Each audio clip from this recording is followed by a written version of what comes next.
Un quatrième opérateur de téléphonie mobile en Côte d'Ivoire. Il s'agit de la société libyenne dénommée Helpétic.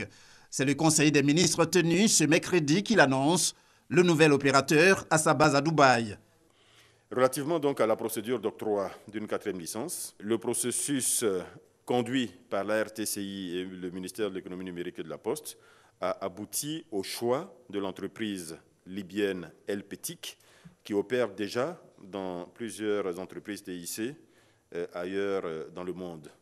Les critères d'évaluation sont principalement le business plan proposé par les candidats, le modèle économique, les marges et le taux de rentabilité interne, les contreparties financières, les assurances par rapport aux engagements d'investissement, les assurances par rapport à la reprise d'une partie du personnel des sociétés aujourd'hui qui n'opèrent plus, etc.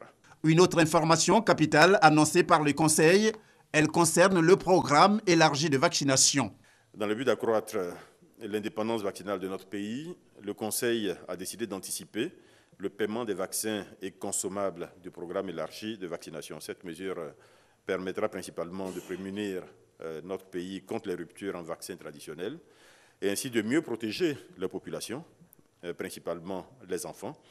Et évidemment, accessoirement, tout cela permettra d'améliorer les indicateurs de couverture vaccinale de notre pays.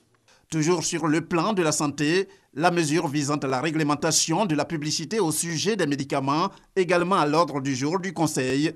Le Conseil qui a aussi entendu une communication sur le projet de dépollution complémentaire des sites touchés par les déchets toxiques du Probo Kuala à Abidjan.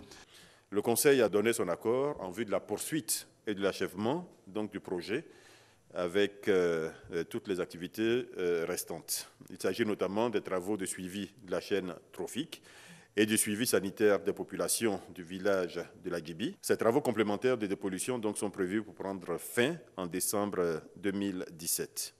Avant de prendre congé, le Conseil a évoqué en divers les déplacements du président de la République à l'étranger à compter de ce jeudi.